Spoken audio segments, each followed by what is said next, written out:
Hello all welcome back to my another mini blog. నేను మా తమ్ముడు కలిసి అలా ఒక విందు భోజనంకి వెళ్ళాము. మా తమ్ముడు నాతో అన్నాడు, నీకు ఈరోజు ఒక స్పెషల్ మీల్స్ ఇప్పిస్తాను అని. స్పెషల్ అంటున్నాడు, అది కాక బయటికి అంటున్నాడు. ఇంకా అలా చెప్పినప్పుడు ఆగుతామా, అందుకని చెప్పేసి నేను వాడు ఒంగోలులో ఉన్న విందు భోజనంకి అయితే వెళ్ళాము. మేము ఆఫ్టర్నూన్ టైంకి అయితే వెళ్ళాము, అది కూడా లేట్గానే వెళ్ళాము. అయినా అక్కడ క్రౌడ్ చూసి మేమైతే షాక్ అయిపోయాము. ఇది పెట్టిన కొన్ని డేస్కి కొంతమంది అన్నారు అది సేల్కి వచ్చింది అని. బట్ నాకు అక్కడ క్రౌడ్ చూడంగానే ఎవర్రా బాబు ఇది చెప్పింది అని అయితే అనుకున్నాను.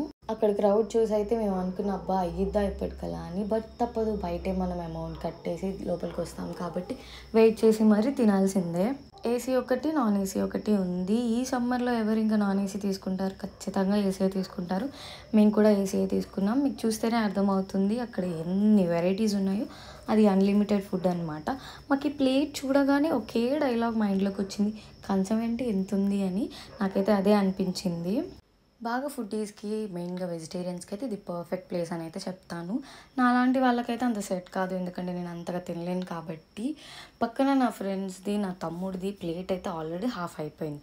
నాది మాత్రం స్టార్టింగ్లోనే ఉంటుంది. నాలాంటి వాళ్ళకి వేస్ట్. అందుకే ఫుడ్ విషయంలో నన్ను మా తమ్ముడు, పక్కన వాళ్ళు ఎప్పుడు తిడుతూనే ఉంటారు, నీతో బయటికి వేస్ట్ అని.